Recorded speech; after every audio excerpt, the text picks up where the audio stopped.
হবিগঞ্জ সিলেট অঞ্চলে আমার একটা ছেলেরে আমি দীর্ঘ 4-5 বছর ধরে দেখতাম, প্রত্যেক মাহফিলে দেখছি হে সামনে বস, আমি বইলেই তারে নজরে পড়তো আমার। পরে একদিন আমি তারে ডাকছি, ডাইকে আমি বললাম তুমি কি করো? কয় হুজুর আমি ঘাস, মানে প্রতিদিন ঘাস কাটি আর ঘাস কাইটা বিক্রি করি, যা পাই তা দিয়ে সংসার চালাই। তাই বললাম তুমি যে সব মাহফিলে আসো, আমি দেখলাম তোমারে।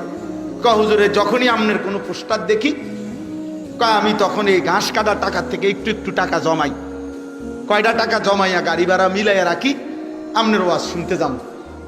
তাই বললাম যে মাশাআল্লাহ। তো আমি বললাম যে তো আর কিছু কইবানি? কওদের আমার জীবনের একটা স্বপ্ন আছে, বানিয়াচং হবিগঞ্জ তার বাড়ি। আমি বললাম কি স্বপ্ন কও?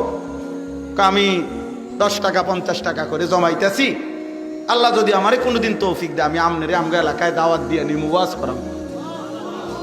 পরে আমি বললাম ওহন দাঁড়া, ওহন ডেট লো, এখন নাও ডেট, আজকে তোমারে ডেট দিলাম, হাদিয়া দিতে হবে না, আমি দিমু তোমার, এটা তোমার মাহফিলের সান্দা আমি দেবো, ও আজ টেহা লাগতো না, তুমি যাও, তুমি আয়োজন করো, যেখানে কও তুমি, তোমার ঘরে হোক উডানে হোক, আমি ওখানে